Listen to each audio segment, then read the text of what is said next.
You. Applause.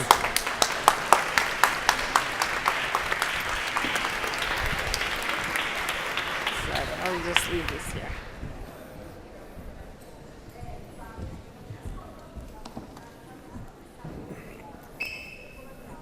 Good evening to everyone, and thank you very much to be here, against the weather, against the rain.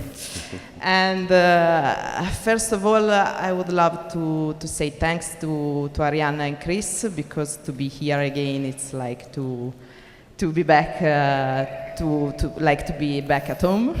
And so thank you. Thank you, and it's for me an honor to be here with two so talented photographer and photo reporter. And I think that in these difficult times, it's very important to hear their speech, to hear their words, and to see their photographer, obviously. And I think that we have to say thanks to them, 100 times to them, because they are our eyes on the field, and they tell what happened from inside. And it can sound so repetitive, but I believe that it's important in these difficult and critical times. And we have to say thanks, because their job allows us to understand what happened now in the world. So I'm very happy to be here today with Nicole, Tung, and Paul Conroy. Nicole Tung is a famous award-winning photojournalist. She's born and raised in Hong Kong. And she graduated from New York University in 2009. She's graduated in journalism and histories, and she freelances for international publication, including the New York Times, Star Magazine, and Le Monde, as well as NGO as MSF. Nicole covers Middle East, where her work often explores the most affected by conflict and the consequences of war. She remains focused on the fallout of the Arab Spring, ISIS, and the situation for refugees from Syria and Africa. She recently completed a project on the rise of violence against women in Turkey. Nicole served on the board of the Frontline Freelance Register in 2015, advocating for the safety of freelance journalists around the world. And so, please, we have to say welcome to Nicole.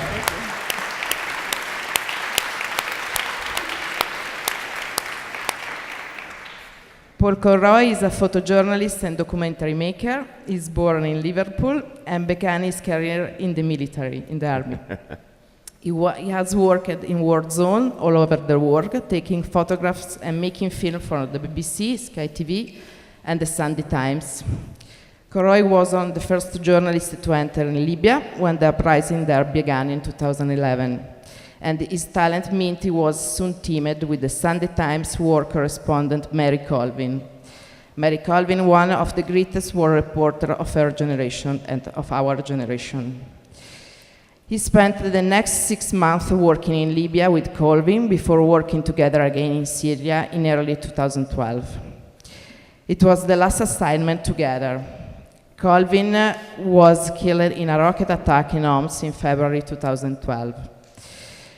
Paul was hospitalized for 4 months on his return to England. Since then, he has written Under the Wire, a novel of his final assignment in Syria, translated in Italian by Newton and Compton, and he has been consultant on a film with the same name, and also worked as a consultant on A Private War, a Hollywood film on the life of Mary Colvin. So, thank you to be here, Paul. Cheers.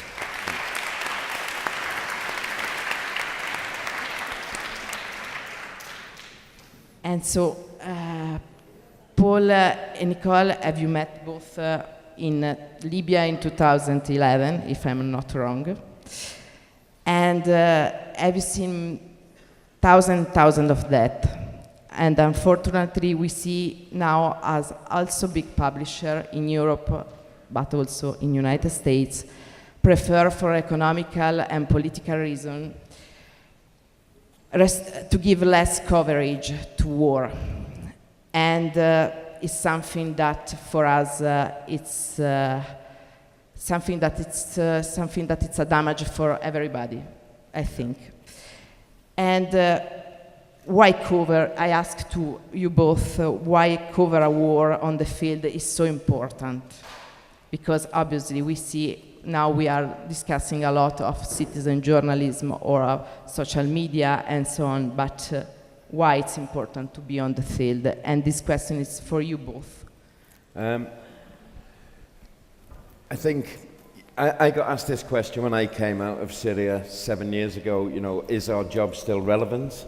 And I kind of think, I answered then, I think it is still relevant. When me and Marie went into the field, you know, the social media existed and it was happening, but I always say, working with Marie, we would get to a point and then it was like peeling back an onion. You get the first wave and then you would go one step further, and with Marie, the depth and the amount of detail that she went into before she would write a single word meant there was real depth to the story. You know, with YouTube and Instagram, etc., it's very easy to put a picture up and write what you will next to it. But with Marie, you know, it was never enough to just have that picture. She would want to know which unit it was from, why it was there. And it's the detail, and it's the, you know, bearing witness was a modus operandi. She would keep peeling back the layers of the onion until we had as near as we could ever gauge was the truth. And I think in an age where everything is so instant and so fast, verification often doesn't happen. We were given in Syria, we were given a video, and it was a room full of dead bodies with no heads, and they were saying this was happening in Syria. We didn't publish, but when we came out, it turned out it was a video of a Mexican drug cartel. Now, it would have been very easy to have put that video online and a big storm would be created. It simply wasn't true. So I think journalists, you know, are more important nowadays to go in and keep getting the next layer. And often that leads you to very dark, dangerous places. But that is our job, and I think it's still essential that it is done in this way. And for you, Nicole? Yeah, I agree. I think there's no replacement for being there and being in front of these situations to as Paul said, bear witness, but also document, no matter how futile it seems, document you know, these situations unfolding, because at some point we can look back at them and say, well, you know, we knew what was going on, and we have, you know, the photographic evidence, the factual evidence to support, you know, whatever it was that was going on, and we can't say that we didn't know. So it is still really important to go into really difficult and dangerous places to do this, and I firmly believe in that mission, even though, you know, some people say that you have no place to be there. But I argue against that, because even though friends, very close friends and colleagues have been killed doing so, you know, we still have that purpose and we still have that mission to do. And it's not because, you know, some people do it for the wrong purposes, but I think in the end it's our profession and our job to elevate people's voices and to verify what's going on. Thank you. And also the importance about the story that journalists on the field can explain. And as Marie Colvin wrote, they are not just numbers. I want to tell the story of each person.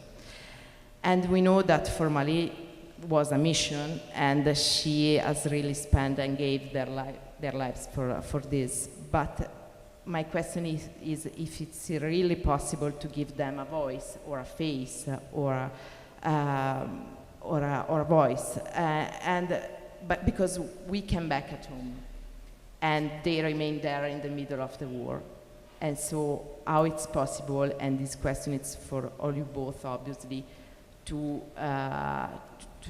manage this very big topic, because it's something that I think it's important for every journalist on the field, for writers, for a photographer, for a video maker. I think people have voices. I don't think it's fair of us to say, you know, I'm there to, you know, say I'm there to give voice to the voiceless. People have their own voices. It's a matter of elevating these voices, and, you know, as journalists or photojournalists, our job is to build bridges and to give an idea not just of truth, because I mean that's a very tricky word when it comes to single pictures, because it's very hard to say this is the truth in just one image, but to create empathy and to create understanding between people looking at the pictures and the people that we're photographing. I think for me that's the most important thing. And yeah, it's about individual stories, and to create this idea that you know, the people reading this a world away don't just look at numbers and forget about it. It's really to create that connection and make sure that people don't just turn the page and forget about it the next second. And for you, Paul? Yeah, I mean, Marie was extremely good at war. Is a very, very, very big subject to cover, and there are many ways of covering it. There are journalists who cover the politics, there are journalists who cover the military, the strategy. You know, Marie found a way of taking the scale of war, and with her words and hopefully with my pictures, of actually condensing that into something. She humanized it. You know, and I think one of the best examples of that was a story we did in Syria at the Widow's Basement, which was just this. It was a basement full of the people who'd had their husbands, their sons. All of the women were crammed into this huge basement, and we went into this basement. And for me, it was a challenge to capture what I saw in that basement. In what I tried to do is try and get it in a single photograph and imagine that photograph without a caption. You know, does this photograph tell the story of what I'm seeing? And Marie would do it with words, and I think it was one of the strongest pieces she ever wrote. And it was because she managed to condense the scale of it into a story. We all have mothers, grandmothers, children, and to put that into a Sunday newspaper and to make people relate to these people, to their suffering, you know, is an incredible talent, and she was so good at humanizing it. And I think that's the best we can do, is to go there, look at this huge, you know, drama and catastrophe happen in front of you and think, you know, and it is a challenge. Nicole knows too well that the scale of when you're in a war zone and you're seeing everything. And, you know, we get one chance a week or one chance every few days to tell that story. And Marie was so good at doing that. And, you know, I tried to complement that with them pictures. But it was just making the tragedy of war human and digestible to somebody sitting with their cornflakes, cup of coffee and orange juice and going, this is happening out there now. Yeah, I want to add, sorry, I just want to also add, like, I think, you know, we both cover conflict, but I think what a lot of people don't realize is also going back after the conflict is over, and the aftermath in many ways is a lot more complex, a lot more dangerous, and a lot more difficult to report on than the actual conflict itself. And this is what I think a lot of audiences forget too, is that, you know, for example, I've been covering a lot of the aftermath of ISIS in Iraq and Syria and Mosul and Raqqa in particular, and also in Baghouz last month. But I think, you know, those were very loud and sensational photographs. And when I went back, you know, most of the media had left. But I thought this was the most important stage, because this might be the seeds for the next war. You know, the coalition destroyed these cities. 85% of these cities, or especially Raqqa, was destroyed, and nobody was looking at this and saying, how are we going to help people there rebuild and to prevent a future conflict there? And I think those questions are just as important as the actual conflict itself. Before I was thinking, it's when people read the story and see your picture, your photos, and your videos during breakfast. I don't know if something that we could think it's also that could happen also to us. Because I think that's part of it. That is, you know, when these stories appear, you know, I think there's a degree of, you know, there but for the grace of God, you know, could be us. And it's very strange when you go back from one of these conflicts and people back in England or your hometown say, you know, thank God that isn't here. It's, you know, it's never that far away. You know, these people 12, 13 years ago never imagined this. Nobody foresaw this, and all of a sudden they're in it and they have to deal with it. And And there is a degree, I think, if you can scratch that itch of like, you know, these, you know, compare and contrast.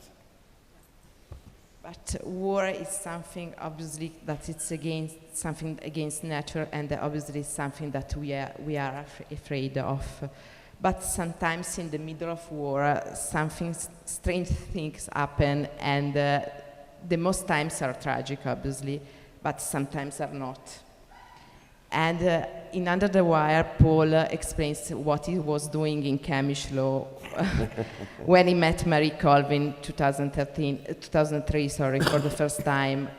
And the same question is also for Nicole, which is the most strange thing happened to you, and which is the most important person that you met, because that helped you, or what happened? Because it's something that it's difficult when you come back at home to explain people that war is something related to human beings. It's not only military and only field, but it's something also related to people.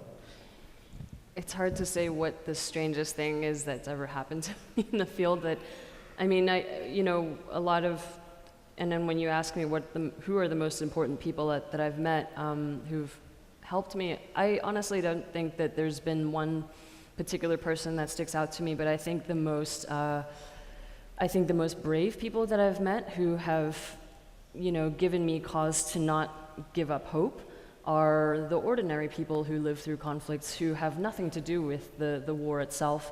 It's mothers, children, who just try to survive, and often they let me into their homes and they feed me and they try to make me feel my home is their home, or their home is my home, sorry.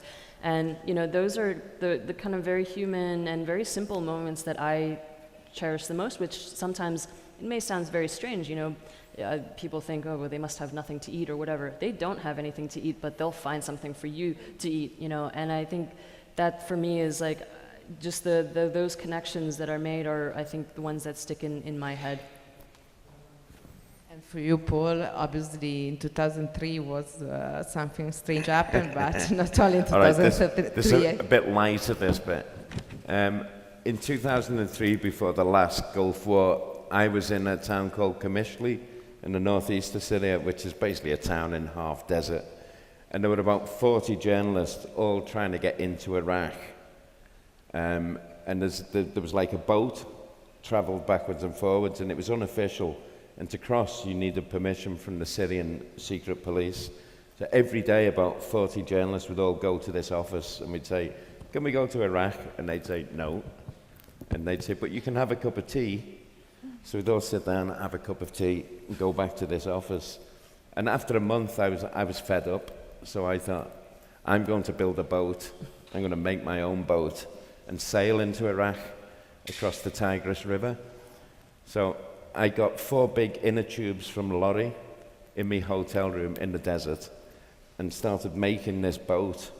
And I persuaded 2 friends to come with me. And I'm sorry about that.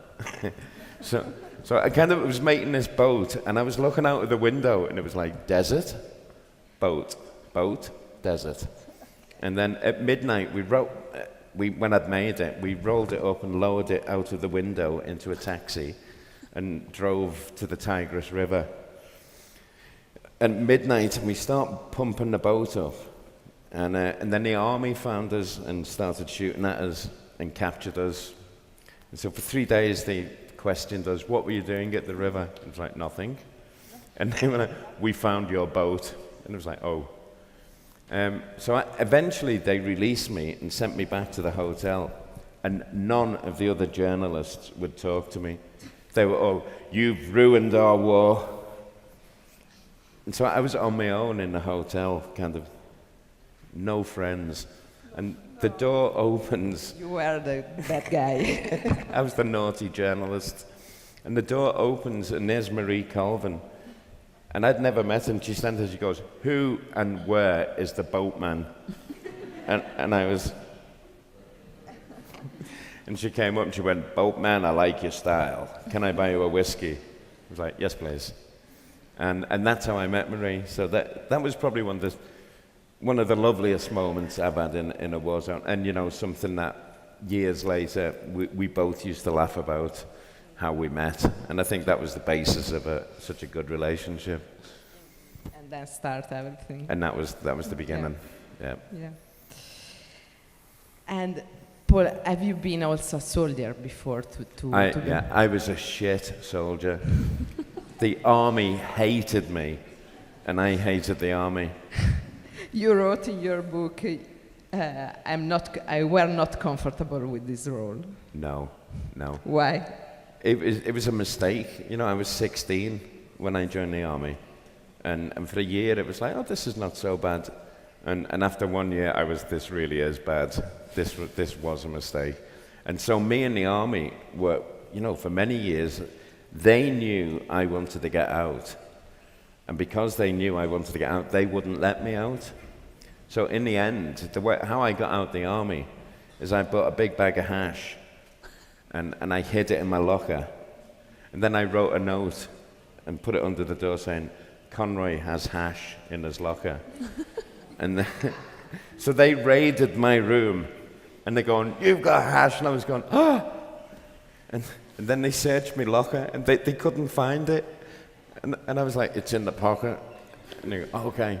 And so they kicked me out the army then. So that was how my love affair with the military ended.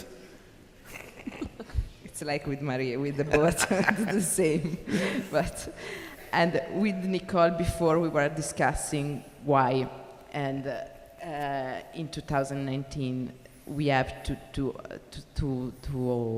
hear the question, how does it mean to be a woman on the field? And it's a question that I hate to hear, because we are in 2019, so why we have to do difference between men and women? And so I don't want to do this question to you, because for me it's an hateful question, but I would love to ask you why it's important to have women on the field.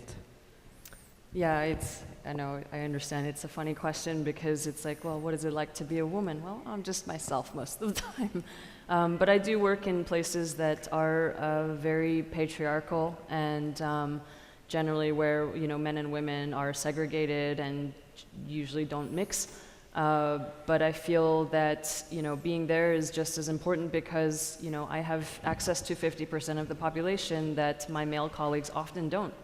I can go between, you know, the kitchen where the women are and go into the living room where the men are sitting and talking and be in both worlds and have that advantage, whereas my male colleagues don't necessarily get that. You know, usually they can't go to a home where there are women that they don't know, or and so having that perspective, you know, informs the work that we do.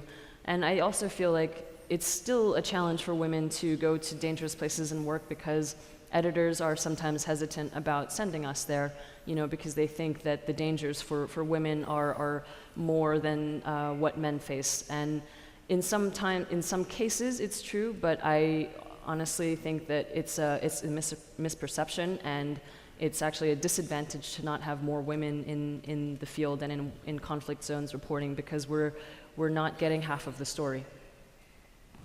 Thank you. Thank you very much.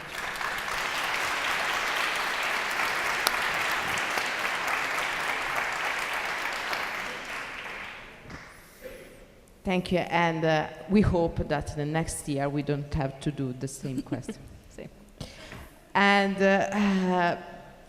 you both have seen terrible things, and as a private war tell us, war journalists often suffering of PTSD.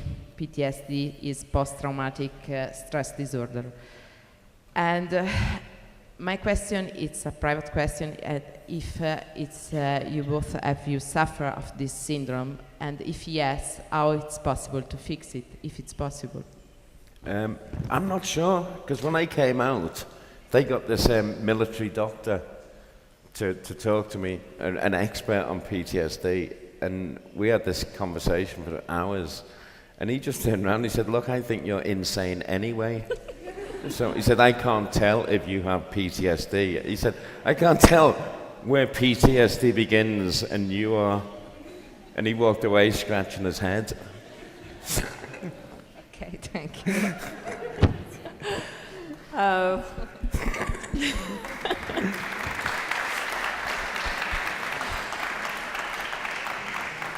Yeah, that's you, Paul. For I the rest think of that us, was me.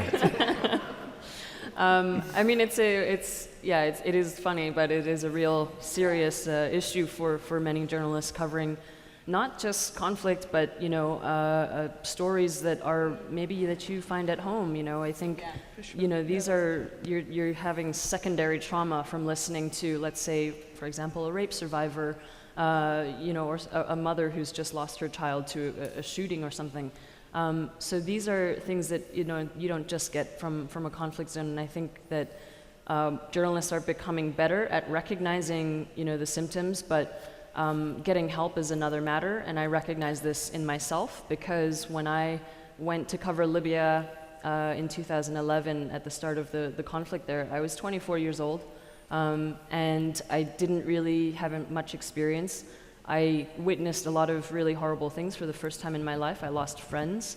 And when I came out, I thought, yeah, everything's fine, I'm cool, and everything will be fine. So I went to the next conflict, which was Syria, and saw many other horrible things there and lost some more friends there. And I never really realized, or I think wanted to accept, that my behavior when I came back home was changing. I'd read a lot about it, and I read a lot of journalists writing books about it, and I was like, yeah, that's not me. But then people around me started saying, yeah, you're crazy. Or just starting to realize that I was getting angry very quickly for no reason, or feeling you couldn't really decompress when you came back home, because let's say I would go back to wherever I was living, and there was just so much choice for things. You go to the supermarket, there's 10,000 different kinds of cereal or candy, and you would just feel really lost and not know how to deal with that situation. And I think the challenge for freelancers especially is to know where to reach out to for that kind of help, and to recognize it in yourself, and to fall back on friends who understand what it is that you do. That's really important. And so I never eventually sought help, but the symptoms of what we call post-traumatic stress, they started to come out. They manifested themselves in me physically. I sometimes had nightmares, and certain sounds made me very jumpy. But I recognized that, and I was like, okay, I need to process that before I go back into the next conflict, because otherwise I am putting myself and everybody else around me at risk. I think Nicole's right. You don't really see it in yourself at first. You just think, I always say going into these places is a lot easier than coming out. You hit the ground, you've got a million things to do, you're focused, you're concentrated. Surviving. You're just getting through it, and you're trying to do a job. When you come out, there's all sorts of, I get it from the moment I got on the plane. All of a sudden it's your fixer, your driver, your translator, all them people that you spent this incredibly intense time with, they're still there, and you've got the golden ticket out. So you're on the plane, and automatically then you get back home and everyone's going, the telephone bill's in, and all of this, and you think, that's it seems trivial. It's not trivial. It's people's lives, but you're trying to straddle the two, and it is a difficult transition. And I think in that transition, strange things happen. But you don't really know it within yourself. It's when other people start going, you're weird. That's when you start going, no, you're weird. And then it gets real weird. Because you think it's them, they think it's you. And then someone phones up and says, do you want to go to another war? And it's like, yes, please. Because it's easier than dealing with stuff. It's quite a vicious circle. And we see also, this is not a personal question obviously, but it's personal because have you seen Syria, Libya, and Idlib and Tripoli, and Assad and Haftar? My question is about the future, because you both have you been on the field in these countries, and it's very difficult to understand what will happen. But with your eyes, what do you expect for the future? You know, I mean, unfortunately, I think the future in Syria is quite bleak. These people have, you know, there are 12 million people roaming the place. The infrastructure is destroyed, and you know, unfortunately, these people are coming out on top. You know, we have an area, Idlib, that is still 3 million people in a province. You know, a lot of the people who were shipped out of Homs, Aleppo, Douma, Ghouta have all been put into this one area. You know, meanwhile, I think what I'm really concerned about is the slow rehabilitation of Assad and the regime back onto the international diplomatic circuit as if nothing ever happened. And I think, you know, that's the biggest worry I've got for Syria, is that in the rush to get in on redevelopment and rebuild, and that this regime gets away with it. And you know, I'm focused now. We won a court case in the States against the regime for the killing of Marie. And I think that was important because that gives us a piece of paper that we can brandish at businessmen and politicians who are in the process of going, well, look, Bashar al-Assad wasn't so bad. Actually, he was. And we now have a court case saying that this regime are guilty of murder. And I think that has to then be passed on to the ICC. And you know, this has to be, you know, there has to be some sort of accountability. And it's touch and go. You know, there is a big tendency to rebrandish the whole, to rewrite it. And we have to be very careful of people rewriting what's happened over the last 8 years in Syria. And it's worrying. Nicole, what about Libya? That it's also, have you been also in Syria? But Libya, it's a country that you know very well. And what do you expect? Because every time we heard journalists came back to Libya and told us it's worse and worse, and it's very difficult every time to report, to tell the truth, to tell what happened. Unfortunately, I think the story in Libya has been reduced to migrants trying to cross the sea. And while that is a really pressing and important story, you know, that's the kind of only news that we get about Libya. And to be fair, it is very, very difficult to work there. There's supposedly 3 governments and, you know, thousands of militia groups. There's so many weapons in the country. It's very tough to get in there and to try to report without being restricted in one way or another. You know, I think it was just like after, you know, NATO bombed the, you know, Gaddafi forces in 2011, left and said, well, okay, that's it for us. The attention of the international media was directed to other places, and we sort of forgot about what happened there. And you know, without the attention of what was actually happening, you know, things started to become worse and worse. And you know, I would very much like to go back, but you know, the question is, how do you work there without the danger that you face, and also working with local people there who face more danger than you? So do you expect also that for a political balance because we see that now in Italy also we are discussing a lot about for example the possibility of election in Libya, but it's something that it's very, very fragile, very, very difficult to say it is possible, for example, to have election in Libya or in the future or not. Yeah, I mean, I think one of the things about the West's intervention in Libya in 2011 was that they thought, yeah, there's going to be elections 6 months from now, and you know, it'll be fine. But what they didn't understand was that there was no history of a democratic government there, and you know, there were no institutions and social institutions to support people there, or even NGOs, independent NGOs. And so, you know, when there was this kind of hopeful period that the conflict would just end and the next thing, you know, would be a democratic country, it was totally naive in thinking. And I'm not just, you know, it's not just the West. It was obviously a lot of the Arab governments who, didn't foresee any of this either. And so I think, yeah, there's a huge challenge there to try to bring people together, first of all. And before, Paul, you mentioned the case of American court against Assad for Marie Colvin death.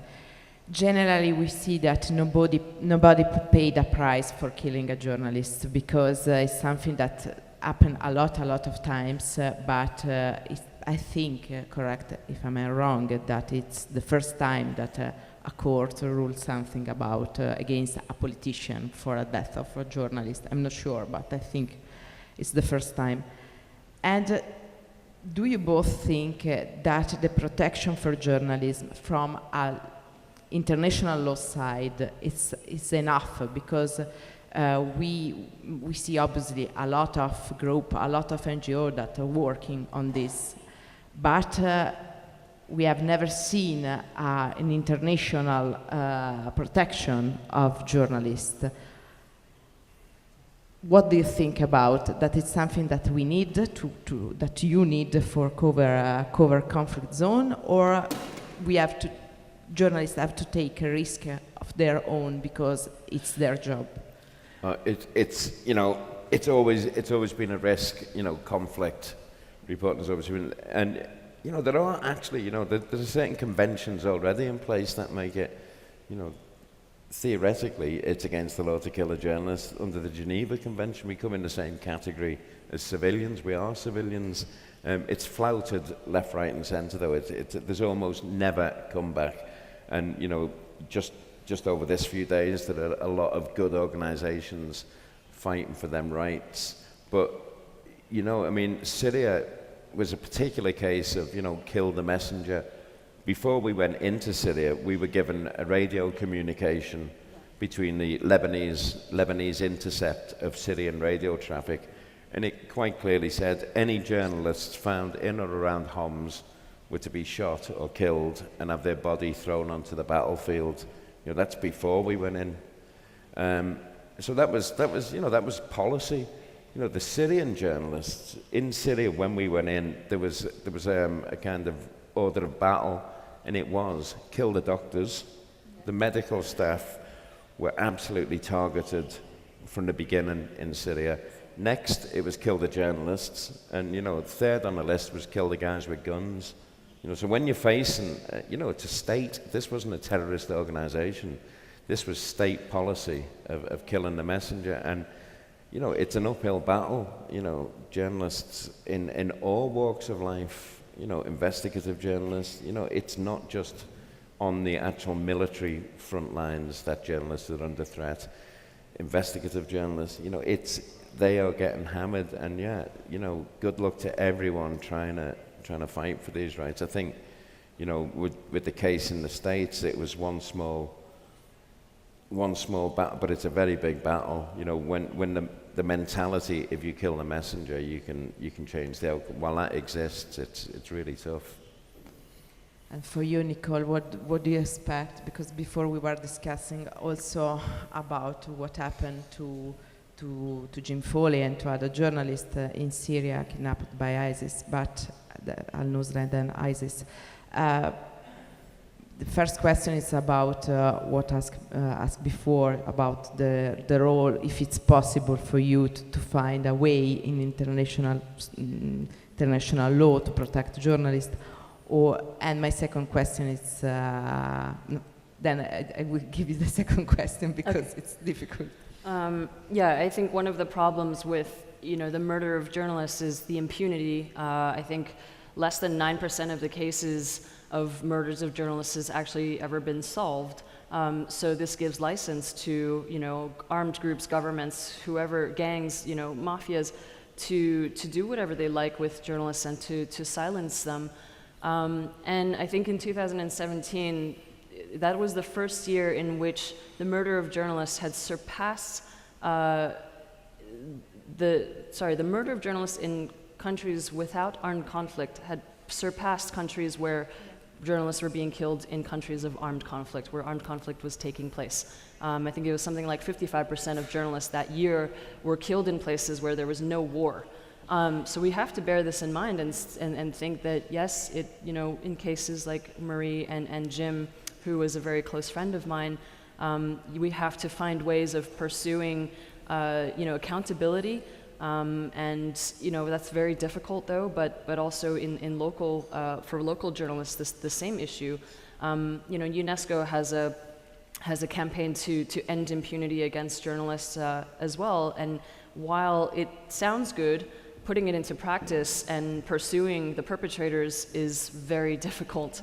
I like the idea, and I think we all would like that sort of satisfaction of going after the people who murder journalists. But how do you put it into place? And it's only in very rare cases that there's enough evidence to prosecute. There's enough evidence to back it up, or even find the people who murdered them. Yeah. Proof. Yeah. My second question is about ransom and kidnapping, because we know, for example, that Italian government and European governments generally and United States government have different policies on ransom of journalists and also aid workers.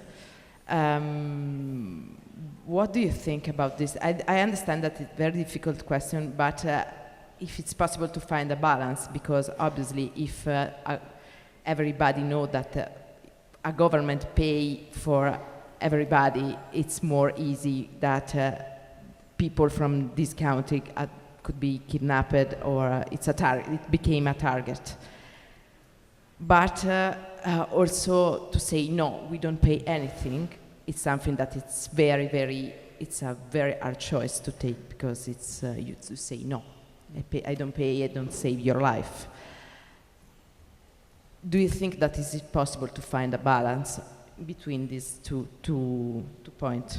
Yeah, I think there is a way to find a balance. I mean, in the case of James Foley, I was on the receiving end of all of this chatter in 2012 after he was kidnapped about how, and when it came to light that he was, being held by ISIS, the question was, well, what happens now? Because we knew that the American government was firmly against negotiating or even listening to any, of what the captors' demands were, or how there was a possibility of negotiating. I mean, the door was sealed shut. There was nothing, and this was the policy of the Obama administration back in 2014. Then they started to change a little bit after James was killed, after Stephen was killed, after the British journalists were killed and aid workers, that there was a little bit of a leeway to have a back channel between the families and, the US government, who was very ineffective in James's situation. They told the family, keep quiet, don't say anything to the media, we're doing all we can, and they were not doing nothing. So it was up to the family to try to raise money to negotiate for his release, and when they did so, they were told by one official that they would be, have legal consequences if they tried to raise ransom money. And so, this created a huge dilemma for the Foley family, where on the opposite end, for the French and Italian and Spanish journalists, there were back channels already conversations already happening, and they ended up, being released because there were ransoms paid. I don't think that there's a right answer. It really is a case-by-case basis. You can't say that in general this is what we should do. Even for media blackouts, that's a very case-by-case basis. So, I think that for the European governments to have had their citizens back is a great triumph, but that elevates their profile even more to say, hey, then we should, kidnap more Italians or Spanish or whatever it is. But I think there is a way to do it quietly and to do it effectively and to not close the door, but also not leave it wide open. Thank you. My last question is probably the same question that somebody here has, and it's from somebody who is dreaming one day to be like you both, to do your job. And yeah. Time for some bad wisdom. No, I think that there are a lot of people here that. And which is the most hard challenge for the new generation of photo reporter?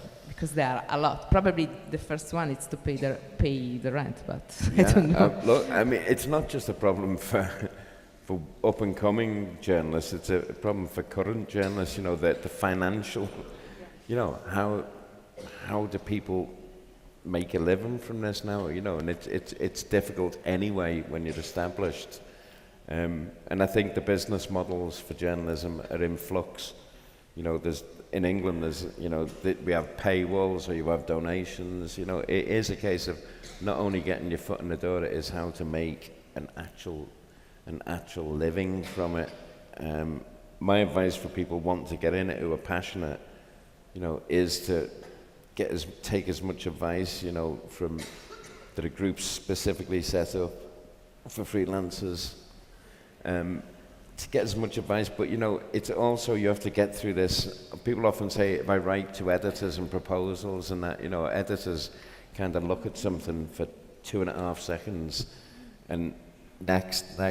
So, you know, I mean, I think a friend of mine, Ruth Sherlock, came out to Libya and she wrote and she persevered and she got it. And eventually she got the foot on the ladder and kept going. And that, you know, Marie was really good with young journalists. I think Nicole worked with her for a few days. Yeah. Brave. It was very brave of you. Someone said to Marie once, a photographer actually who was sent to work with her, came back and said she was scarier than the war that he was sent to cover. But I think perseverance and, you know, take as much advice that it, you know, the Frontline Freelance Register is a really good place to get all the information you can before you go out there. But, you know, persevere and stick at it and hopefully make a living from it. And from your perspective, which is not the advice, but which is for you the most big challenge for the future? The big challenge. Where do I start? Getting paid. No, I think one of the biggest challenges is shaking people's apathy, you know, and making the stories you care about. Because if you care about it, then ultimately, you know, you probably have a better chance of making somebody else care about it and stop and think about somebody else on the other side of the world for a second. And that, you know, in this kind of day and age where the news cycle is so fast and there's social media and everybody's looking at something else, that's really tough to compete with, you know. But you have to really believe in it and be very passionate about it, like Paul said, and to chase what you really desire. But on the practical side of things, I think, you know, yes, for sure the financial side of photojournalism is in very dire straits, let's say. But there is a way to make it work. You know, you persevere, but also and keep certain standards of, you know, yourself as a professional. You don't work for free, for example. If you are going to go to a dangerous place, get the necessary training that you need and the necessary equipment that you need, and don't go in and pretend that like everything's going to be fine, because you will pay for the consequences. And other people around you, your friends and your loved ones, will deal with those consequences if something happens to you. So you have to think about all of these things before you decide to kind of step into, well, I want to cover conflict or you know, something remotely dangerous. So there's a lot of practicalities involved in it, which I think sometimes we tend to gloss over because, you know, photojournalism is so romantic. And, you know, don't worry, you'll be sleeping on dirty mattresses for 10 days at a time and not having to shower. You know, that's, I guess, the romantic side of it. But yeah, you know, you have to really think about a business plan of some sort and how, you know, you're going to deal with the challenges of being in a conflict zone itself. Are you trained? Can you do first aid? Can you, you know, help your friends if they're injured or something? So yeah. Thank you both. Thank you a lot. Thank you.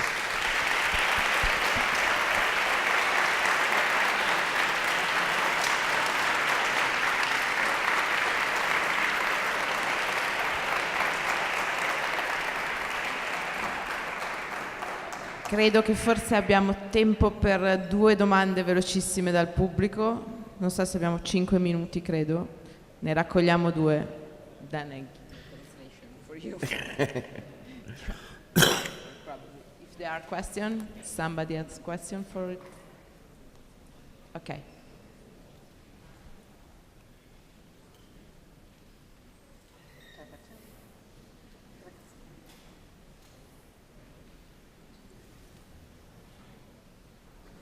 I don't think it's on.